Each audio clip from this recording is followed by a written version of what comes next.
지난해 10월 7일에 있었던 고향 저유소 화재 사건 아마 많은 분들 기억하실 겁니다. 스리랑카인 피의자 A씨가 날린 풍등이 당시 화재의 원인이 됐다 해서 매우 논란이 됐었는데요. 국가인권위원회가 오늘 당시 경찰의 수사 과정에서 인권 침해가 있었다 이런 판단을 내놨습니다. 관련 얘기 자세하게 들어보도록 하겠습니다. 민주사회를 위한 변호사 모임의 최정규 변호사 연결합니다. 여보세요? 네, 여보세요. 네, 안녕하세요. 네, 안녕하세요. 네, 이 경찰의 인권 침해 여기에 대해서 이제 인권위가 직접 인권위에 직접 진정을 넣은 게 민변에서 한 거예요? 아니면 다른 데서 한 건가요? 네네. 이 사건을 대리한 저희와 그리고 이주 노동자의 노동조합 그리고 또 여러 이주 노동 단체들이 네. 저희와 함께 했습니다. 예. 이 피해자 A 씨의 의견도 반영이 된 겁니까? 어떻습니까? 네, 피해자 A 씨가 꼭 이걸 국가인권위원회 진정해 달라라고 네. 이야기를 하시진 않으셨지만 네.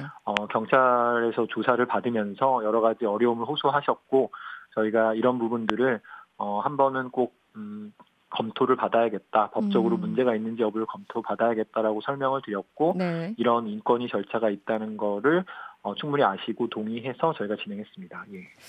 그 얘기가 이제 두 갈래 같은데요. 인권위가 오늘 인권 침해가 있었다 이렇게 판단을 하면서 구체적으로 예를 들었습니다. 어떤 부분인가요? 네, 일단 조사를 받으면서 계속 거짓말하는 거 아니냐 이렇게 자백을 강요하고 네. 결국 이로 인해서 진술을 거부할 수 있는 헌법상 보장된 권리를 침해당했다라는 게 크게 첫 번째 부분이고요. 네. 또 두 번째는 언론사에 국적이나 또 이름, 비자 종류, 출신국 모든 것들을 다 공개한 거가 네. 피의자의 사생활과 비밀의 자유에 심각한 침해다라는 그 두 가지 부분이었습니다.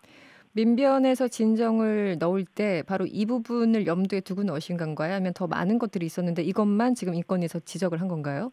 네, 일단 이 두 부분이 주된 거였고요. 또 한 몇 가지 부분이 더 있는데요. 한 부분은 이제 경찰관이 피의자에게 한국말 잘하는데 왜 통역이 필요하냐라는 식의 반문이 많았습니다. 네. 피의자가 일상적인 의사소통이 아주 못하는 건 아니지만 네네. 그래도 조사를 받을 때 사실상 통역의 어떤 받을 수 있는 권리는 당연히 네네. 존중돼야 된다는 생각인데요. 그런 부분이 네. 침해됐다라는 게 저희가 문제를 삼았는데 그 부분은 사실 반영이 안 됐고요. 네. 또 인권위 결정문에도 나오는데 사실 거짓말한 거 아니냐 이게 123번이 이제 이렇게 되었는데 네. 피의자 신문조서에는 사실 56번만 기재가 됐다라고 되어 있습니다. 네. 결국 이 영상과 또 피의자 신문 조서가 서로 다른데 좀 부적절한 삭감과 수정 변경 조치가 있다고 저희는 확인을 했는데 네. 이에 대한 언급이 없다는 점도 아쉽다고 생각합니다. 그러니까 경찰은 실질적으로 120회 넘게 이렇게 계속 추궁하듯이 물어봤는데 이 조서를 보면은 그걸 한 절반 이상을 삭제한 그런 상황이라고밖에 볼 수 없다 이런 입장이시군요. 네, 맞습니다. 네. 그런데 진술 거부권 침해다라고 지적을 했어요. 근데 저희는 조사를 안 받아봐서 모르겠지만 많은 분들이 단순한 수사 기법 아닌가?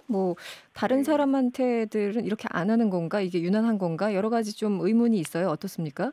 네, 그 부분 충분히 저도 공감합니다. 네. 수사 목적 자체가 실체적 진실을 발견하는 것이기 때문에 피의자가 범죄 사실을 인정하지 않을 경우에 네. 어느 정도의 추궁은 가능하죠. 네. 저희가 지금 이 추궁 자체가 문제됐다라는 건 아니고요. 네. 이 추궁을 하려면 객관적 증거를 제시하거나 아니면 피의자가 이전에 진술한 내용과 모순되는 진술을 할 때 거짓말하는 거 아니냐라고 물어봐야 되는데 네네. 인권위가 밝힌 자료에 볼 때도 4차 조사 때는 123번이나 거짓말하지 말라라고 물어봤는데 모순점을 지적하면서 거짓말하지 말라고 한 게 아니라 맥락이 그냥 달랐군요. 네. 예, 그냥 본인이 원하는 답변이 안 나왔을 경우에는 그러니까 경찰관이 이런 답변을 해줄 걸 기대하고 질문을 던졌는데 그 답변을 안 한다는 이유로 무조건 거짓말하는 거 아니야. 이런 식의 어떤 추궁은 인권위원회 결정문에 나왔지만 정상적인 신문 방법이라고 볼 수 있을까? 이게 단순한 수사 기법이라고 볼 수 있을까? 그냥 피의자가 하는 말은 다 거짓말이다라는 식인데 저희도 웬만하면 인권위까지 진정하지 않았을 텐데 정말 너무해서 저희가 진정에 이르게 됐습니다. 예. 그것이 맞다면 정말 과거 방식인데요. 그 원하는 답을 놓고 추궁하는 방식. 다음은 네네. 사생활 침해 부분이에요. 아까 말씀하셨지만 언론사의 국적, 뭐 성별, 비자의 종류 이런 것까지 다 공개됐다고 하는데요. 네네. 어, 이게 원래 법적으로 어긋나는 부분입니까? 네, 여러 가지 그 보도 지침이나 또 언론의 그런 피의 사실 공표 지침에 어, 굳이 밝히지 않아야 될 부분을 밝힐 필요가 없다라는 식으로 조심스럽게 밝혀야 된다고 다 되어 있고요. 네. 뭐 일단 이 국민들의 관심사도 이제 국가 주요 기반 시설에서 발생한 화재 원인이 어떤 것인지에 대한 관심이지. 네. 이 뭐 외국인의 근로자의 어떤 이름이냐 국적이냐 나이 성별 거기 비자 종류까지 이거를 뭐 국민이 꼭 궁금해했을까. 네. 그리고 이런 어떤 이런 정보의 노출 때문에 네. 물론 이걸 그대로 받아 적은 언론사도 문제겠지만 네. 어찌됐든 국민의 관심사가 이게 왜 이렇게 폭발까지 이르렀을까, 근본적인 원인이 무엇일까, 이런 부분에 대한 관심보다는 네. 도대체 왜 외국인 근로자가 이렇게 풍등을 날렸을까, 이런 어떤 외국인 근로자에 대한 혐오로 네네. 불거진 게 아닐까, 네. 비춰진 게 아닐까, 이런 걸로 왜곡된 게 아닐까라고 하는 심각한 우려를 표하고요. 앞으로도 이런 부분에 있어서는 정말 국민들의 관심사가 무엇인지 그리고 이런 부분들에 대한 어떤 언론 보도도 좀 더 신중해야 되지 않을까라고 하는 문제 제기를 하고 있습니다. 좀 쉽게 질문을 드리면, 그러니까 예를 들어 그 어떤 특정 국적에 대해서 뭐 혐오하거나 비판하거나 이런 분들이 있잖아요, 실질적으로. 만약에 국적이 스리랑카가 아니라 미국이었다 이러면은 또 좀 달라졌을 것이다 이렇게 판단을 하시는 건가요? 네, 뭐 어떻게 보면 좀 이런 부분들에 있어서 굉장히 뭐 조심스러운데요. 민감하죠.